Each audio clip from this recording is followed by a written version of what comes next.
सभी को प्रणाम।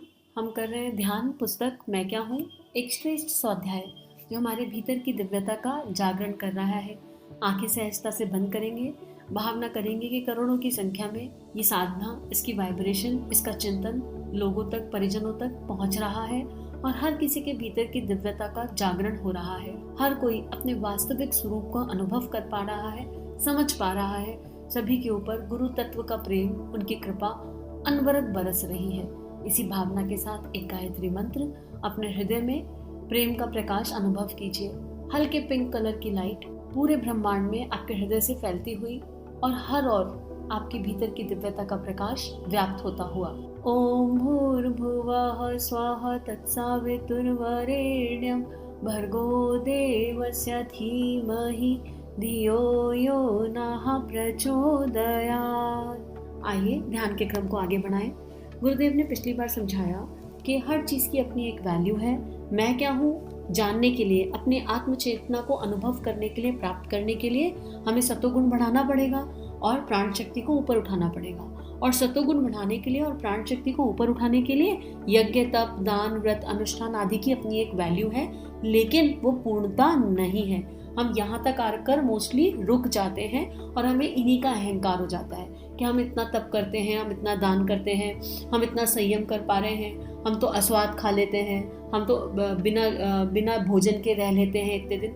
XYZ जो भी हम कर रहे हैं, हमको उसका ईगो हो जाता है। और मैं क्या हूँ भीतर के अहंकार को ही गलाने की यात्रा है।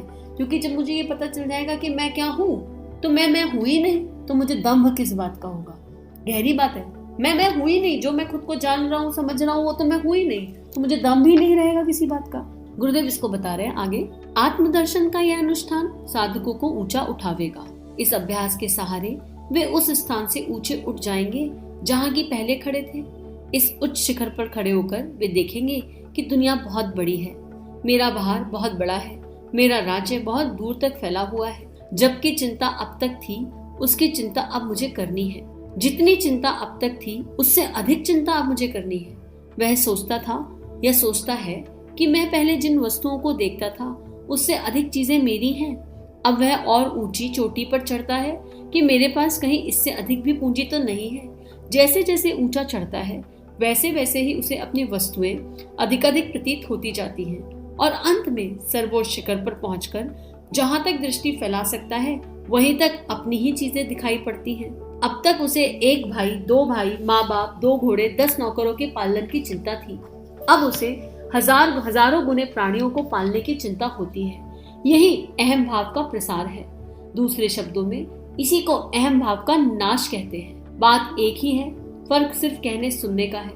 रबड़ के गुब्बारे में जितनी हवा भरकर बच्चे खेलते हैं, आपने देखा होगा। इनमें से एक लो एक और उसमें हवा भरो, जितनी हवा भरती जाएगी उतना ही वह बढ़ता जाएगा और फटने के अधिक निकटता पर पहुंच जाएगा। कुछ ही देर में उसमें इतनी हवा बढ़ जाएगी कि वह गुब्बारे को फाड़कर अपने विराट रूप आकाश में भरे हुए महान वायु तत्व में मिल जाएगी। यह आत्मदर्शन की प्रणाली है। अब ये पैराग्राफ एक तरह से कंफ्यूजिंग भी है और एक तरफ से इंटरेस्टिंग भी है। कितनी इंटरेस्टिंग बात गुरुदेव बोल रहे हैं। जब हमें आत्मदर्शन हो जाता है तो हमारी पैड़ियां लेवल बढ़ता जाएगा, है ना। 1 स्टेप, 2 स्टेप, 3 स्टेप। जब हम मैं और मेरा में उलझे रहते हैं तो हमारी जो सोच है वो मेरा बच्चा, मेरा पति, मेरा परिवार, बस मेरे तक सीमित है। मेरी चीज, नॉन लिविंग थिंग हो या लिविंग थिंग, मोस्टली मेरे पर सीमित है। और जब मेरे पर इंसान सीमित होता है तो अपेक्षाओं का बोझ बहुत ज्यादा होता है। इससे ये अपेक्षा, उससे वो अपेक्षा, और यही अपेक्षाएं दुख का कारण बनती है। कर्तव्य की ओर फोकस नहीं होता, दूसरे को सुधारने की ओर चिंतन चला रहता है। तो अगर ये इंसान ऐसा कर ले तो मैं खुश हो जाऊंगा। तो जब हमारी सीढ़ी केवल अपने छोटे से मैं पर, नन्नू से मैं पर टिकी होती है तो हम यहाँ उलझ जाते हैं। लेकिन जैसे जैसे हमको ये समझ में आता है कि हम कौन हैं, तो हमको ये पता चलता है, शरीर भाव के बंधनों से मुक्त होने लगते हैं और हमारा ये परिवार बड़ा होने लगता है। अभी तक मुझे केवल अपने परिवार की चिंता थी, अब मुझे आसपास के दुख तकलीफ अपने लगने लगेंगे। किसी की को भी पीड़ा में देखकर आप प्रसन्न नहीं रह पाओगे। आपके अंदर मन में हिलोरें उठेंगी कि क्या हम इनको कुछ कंट्रीब्यूट कर सकते हैं, क्या हम इनके लिए कुछ कर सकते हैं। किसी के लिए कोई दुर्भावना मन में नहीं आएगी। हर पल केवल एक ही चीज रहेगी, आत्मनिर्माण, कि जो भी परिस्थिति आई वो मुझे क्या सिखाना चाहती है, और ग्रैटिट्यूड की फीलिंग बढ़ जाएगी। क्योंकि कोई भी परिस्थिति आएगी तो उसमें कोई तो रोल प्ले करेगा ना अपना। अगर कोई मुझे गाली ना दे तो मुझे कैसे पता चलेगा कि गाली मिलने से कैसा फील होता है? गाली मिलने के बाद क्या हम खुश रह सकते हैं? या हमारे मन में किसी के लिए कोई नेगेटिव थॉट तो नहीं आ रहा उसके लिए, जिसने गाली दी, जिसने गुस्सा किया, जिसने तमाचा मारा? अगर ये होगा ही नहीं तो कैसे बात समझ में आएगी, कैसे पकड़ में आएगी बात? तो ये बात गुरुदेव कह रहे हैं कि हमारी अपना हम जिस संकीर्ण दृष्टि से हम देख रहे थे, अभी हमारी प्रॉपर्टी हमारी थी, अब हम बहुत बड़ी दृष्टि से देख रहे हैं तो ये पूरा विश्व ब्रह्मांड हमारा हो जाएगा और हम इसके हो जाएंगे। अब हमको वही विश्व वेदना है बटानी हमें, एक लाइन आती है ना भजन में, विश्व वेदना है बटानी हमें। अब हमारे लिए सब अपने हो जाएंगे, कोई पराया नहीं रहेगा, क्योंकि सब में हमें वो परमात्मा नजर आने लगेगा। मानवता ही एक धर्म है, सेवा ही एक धर्म है, हर मनुष्य में उस परमात्मा का अंश दिखाई देने लगेगा। हम मेरा भाई, मेरी बहन, मेरा पति, मेरे नौकर, मेरा मोबाइल, मेरा टीवी, इन सब से ऊपर अपने आप उठ जाएंगे। और जब हम उठ जाएंगे तो आत्मता का विस्तार इसी कहते हैं। जिस इंसान की आत्मता का जिस स्तर पर विस्तार हो जाएगा, उसकी बात उतने ही बड़े क्राउड तक चली जाएगी कृपा से। अब जैसे जब हम गुरु तत्व की बात करते हैं तो गुरुदेव का, गुरु तत्व का कोई भी गुरु है, जब वो अपनी बात करते हैं तो उनके अंदर कितना प्रेम है। सोचो कि वो एक साथ करोड़ों नहीं, मतलब करोड़ों से भी करोड़ कितने लोगों के हृदय को स्पर्श कर जाते हैं, क्योंकि उनकी आत्मता उस लेवल पर पहुंच गई है। उनके भीतर वो विराट इस लेवल पर समा गया है कि वो है ही नहीं, अब वो परमात्मा उनके अंदर से बात कर रहा है। उनकी वाइब्रेशंस, उनकी एनर्जी में इतना प्यार है, और बिना मिले भी हमें उन शक्तियों से प्यार हो जाता है। प्यार हो गया ना अपने गुरु से, आप लोगों को बिना मिले हो गया, बिना देखे हो गया, और अनंत प्यार हो गया। क्यों हो गया है प्यार? क्या मिल रहा है हमें उनसे? क्यों? उनकी आत्मता, उनकी वाइब्रेशन। वो जब एक जैसे किताब लिखी है गुरुदेव ने, या कोई भी महान सिद्ध संत जब कुछ लिखता है तो लिखते हुए भी अंदर प्यार भरा होता है।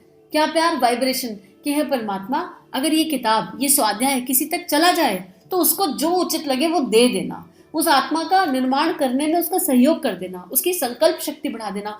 जाने कितनी प्रार्थनाएं छुपी होती हैं साधु संतों की, जो लिख रहे हैं उनकी, जिनकी दिव्यता का एक्चुअली विस्तार हो गया। और यही किताब कोई कमाने के उद्देश्य से लिख ले कि भैया किताब अच्छी छप जाए, लोगों को स्वाद आए, लोगों को इंटरेस्ट आए और खूब पैसा मिले, तो वो किताब पहुंचेगी ही नहीं उन लोगों तक जो जिज्ञासु हैं।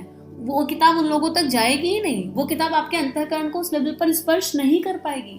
तो यही बात गुरुदेव कह रहे हैं कि हम लोगों को इस लेवल पर पहुंचना है कि उस परमात्मा के प्रेम की हवा इतनी बढ़ जाए अंदर, इतनी बढ़ जाए कि हम ब्लास्ट हो जाएं उस परम सत्ता से एक होने के लिए। तो अब बुलाओ उस परमात्मा को, उस भगवान को, उस इष्ट को जिससे आप प्यार करते हो कि हे प्रभु, ये जो समझाया जा रहा है ये अनुभव अनुभूति तक कैसे जाएगा? हे प्रभु, आपका प्यार, आपकी करुणा, आपकी संवेदना मेरे हृदय में, मेरे विचारों में, मेरे मन मस्तिष्क में, मेरे रोम रोम में इस कदर भर दो कि मेरी आत्मता का विस्तार हो जाए और मैं तुम में समा जाऊं, मैं तुम में इतना गहरा समा जाऊं कि मुझे मेरे होने का एहसास ही न रह जाए। और उसके बाद फिर जब हम उसमें समा गए, हम उस आकाश से एक हो गए, तो हमको पता ही नहीं होगा हम कब क्या कर रहे हैं। क्यों? क्योंकि हम अकर्ता भाव में चले जाएंगे, डूअर वाली फीलिंग खत्म हो जाएगी, और वो परमात्मा आपसे जब जो करवाना चाहेगा वो करवा के ले जाएगा। बहुत ही खूबसूरत जर्नी है और बहुत खूबसूरती से गुरुदेव बता रहे हैं, और इसको पढ़कर भी एक आनंद की फीलिंग हो रही है। मतलब ऐसा आनंद जो सबको मिले, बस यही प्रार्थना और अनंत प्रार्थना कि हर किसी को इस आनंद की प्राप्ति हो। और आप भी पुकारो ना, जब पुकार लगाते हैं तो गुरु दौड़े दौड़े आते हैं, तो आप पुकारो कि हे भगवान, जिस आनंद की यहाँ बात की जा रही है वो हमें कब मिलेगा? हम इसीलिए साधना कर रहे हैं, चलो इसीलिए अनुष्ठान कर लो, एक अनुष्ठान इसीलिए कि प्रभु अगर आपको उचित लगे तो जिस आनंद की बात की जा रही है और जिस आनंद से पूरी सृष्टि अपने लगने लगती है, जो आनंद हृदय में प्रेम को कूट कूट के भर देता है, वो आनंद हमें कब मिलेगा, कैसे मिलेगा? हमें उस राह पर चला दो, हमारे भीतर वो संकल्प जगा दो, हमारे चरण उस कदम उस राह पर चलवा दो। इस भाव से तो हम प्रार्थना कर ही सकते हैं। आगे गुरुदेव लिख रहे हैं, यह पुस्तक आपको बताएगी कि अपने आत्म स्वरूप को जानो और विस्तार करो। बस इतने से ही सूत्र में वह सब महान विज्ञान भरा हुआ है जिसके आधार पर विभिन्न अध्यात्म के पथ बनाए गए। वे सब इस सूत्र में बीज रूप से मौजूद है, जो किसी भी सच्ची साधना से कहीं भी और किसी भी प्रकार हो सकते हैं। अहम भाव खत्म हो गया। अब गुरुदेव ने एक बात लिखी थी कि अहम भाव खत्म हो जाएगा, अहम भाव का नाश हो जाएगा और अहम भाव का ही प्रचार हो जाएगा।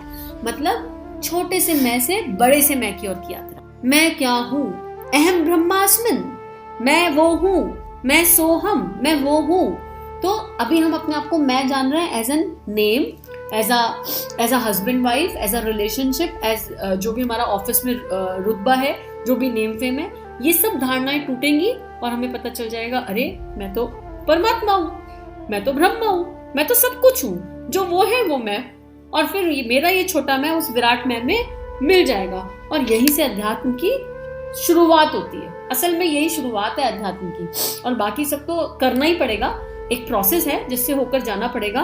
पर आनंद, जिस अध्यात्म का आनंद है और जिस अध्यात्म को आर्ट ऑफ लिविंग कहा गया है, जो जहाँ गुरुदेव ये लिखते हैं ना कि अध्यात्म हर समस्या का समाधान है, वो यही वाला। आज के लिए इतना ही स्वाध्याय, और सभी के लिए ढेर सारी प्रार्थना, ढेर सारी मंगल कामना।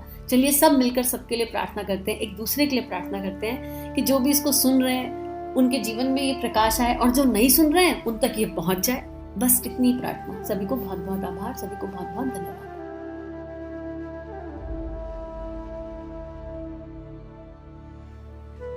हमारे YouTube चैनल को सब्सक्राइब कीजिए और बेल आइकन पर क्लिक कीजिए ताकि आने वाली सभी वीडियो की नोटिफिकेशन आपको मिलती रहे। आप सभी को बहुत बहुत थैंक यू।